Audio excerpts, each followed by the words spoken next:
everyone, to the Adjusted for Risk podcast here from the shores of Lake Tahoe. So it has been a great week for markets. So let's go ahead and get right to it. After 2 weeks of two consecutive weeks of more than 5% losses and calls for doom and gloom all over the place, U.S. equities, they had a fantastic rebound this week, with all the major indexes posting more than a 5% return. And that was led by a 7.5% return by the NASDAQ composite. You also had a 6.5% return for the S&P 500. And the Dow posted a 5.4% return for the week. So when you consider all the bad news and calls for a looming recession, this week's performance was a very welcome surprise. However, I still think it's too early to sound the all clear alarms and call last week's sell-off the bottom for equities. I think this rally is more of a bull market rally for equities, and equities are forward looking, but I do not think a recession is fully priced in markets right now, and we're likely to get some more soft economic data in months to come, which may push equities to new lows. Slowing labor market is likely to come. Slower consumer spending, which we've started to experience recently, or a surprise on a downside miss, have the potential to push equities to new lows. However, this week's rally is very promising sign that investors are feeling a lot more comfortable and willing to buy these dips, which could be the beginning of a bottoming or creating a bottom, and then eventually, we can start rebounding and stringing together some wins.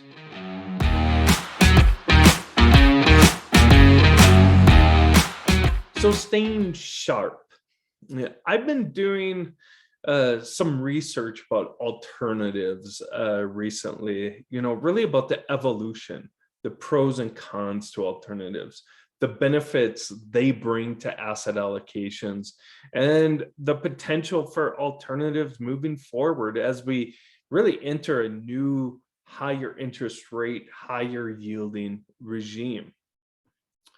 While alternatives have grown in market share and the use of retail investors has increased over the years, they still remain very underutilized in the retail space compared to how institutions use them. For example, according to CAIA or CAIA associations, the next decade of alternative investments, the Adolescence to Responsible Citizenship Award or report, alternative investments made up 6%, or just about $4.8 trillion of the global investable market in 2004.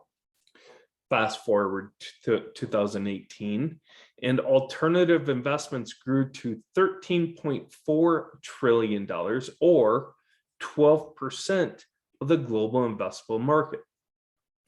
And according to a survey conducted by the same CAIA organization, respondents expect alternative investments to make up 18 to 24% of the global investable market by 2025. So there's forecasts that the alternative space is going to continue to gain market share as we move forward. And as investors continue to seek diversification and long-term alpha, public pensions and sovereign investors have been increasing their exposure to alternatives really for some time now. While alternatives have benefited from increased accessibility due to product innovation, for example, the rollout of liquid alternatives, giving retail investors more accessibility, or making hedge fund, market neutral type investments more accessible to those retail investors. According to the Money Management Institute's 2017 retail distribution of alternative investments paper, retail investors allocated roughly 5% of their portfolio to alternatives. Meanwhile, publicplansdata.org reported that US pensions allocated over 27% of their portfolios to alternative investments in 2019. So as you can see there, I don't think retail investors will ever allocate 27% of their portfolios to alternatives, but there's a lot of room to grow there. And I think retail investors are underutilizing alternatives in their portfolios. It's no secret that alternatives increase portfolio diversification, especially during times of crisis, as the correlations between equities and fixed income increases, as everyone is running to the exits and they're panicking. And the two asset classes really start moving in the same direction as that inverse relationship between the two breaks down during that times of crisis. And then during that time, alternatives become more attractive during those stressful times. During these equity market sell-offs, alternatives capture less of the downside. So they offer downside protection. However, there's a flip side to it, and they do tend to lag behind the broad equity market during up markets. Additionally, alternatives, they offer similar downside protection during fixed income sell-offs also. So the hedging qualities of alternatives is very attractive, whether that's hedging equity sell-offs or fixed income sell-offs. Back in 2016, I conducted an analysis of the role alternatives play in asset allocations. During this study, I compared really two efficient frontiers. One efficient frontier just including traditional equity and fixed income asset classes. And then the other frontier, including those same traditional asset classes, but it included 4 different types of alternatives like commodities, real estate, hedge funds, limited partnerships, those type of alternatives. And I wanted to see exactly what the impact those alternatives had on the efficient frontier. And not surprising, the efficient frontier that contained the traditional asset classes in those different types of alternatives had an efficient frontier that exhibited higher returns and lower risk. Or if you're familiar with the efficient frontier, it was plotted to the upper left-hand corner compared to the frontier that only included traditional asset classes. So I'm revisiting that analysis using updated data. Interestingly, the two efficient frontiers basically overlap one another now. When you update that data through April of 2022. And I'll be releasing this analysis on my Wealth of Insight from 6,237 Feet blog if you want more information and a deeper dive into it. But I really found this very surprising, as the forecasted risk and return numbers between the traditional asset classes and the alternative asset classes have really compressed recently compared to what they were back between 1997 and 2016 when I originally ran the analysis. Does this mean that you should ignore alternatives in portfolios? No, it doesn't at all. You should not consider that, as alternatives, they still offer benefits. Like I mentioned before, they hedge downside losses in equities and fixed income asset classes. But what it does say is how investments change during different investment regimes. And this is going to continue. It also shows that you should not boycott a strategy if it doesn't work, say over a 5-year time period.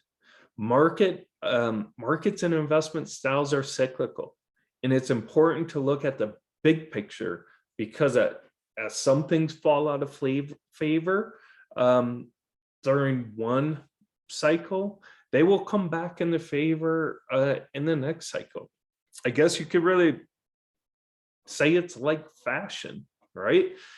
Fashion trends are cyclical, and investment styles are also.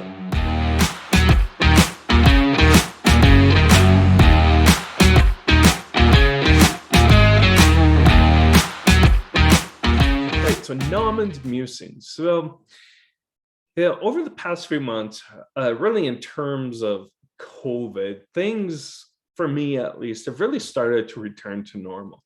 Getting back into the gym, going to stores without masks.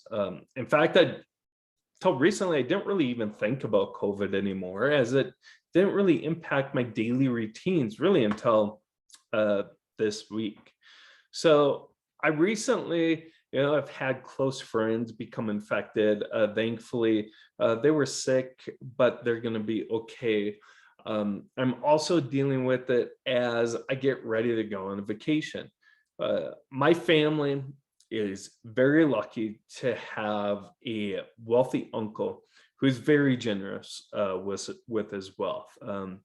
He is paying for an all expenses paid Alaskan cruise for our entire extended family and his friends, which roughly makes up about 70 people.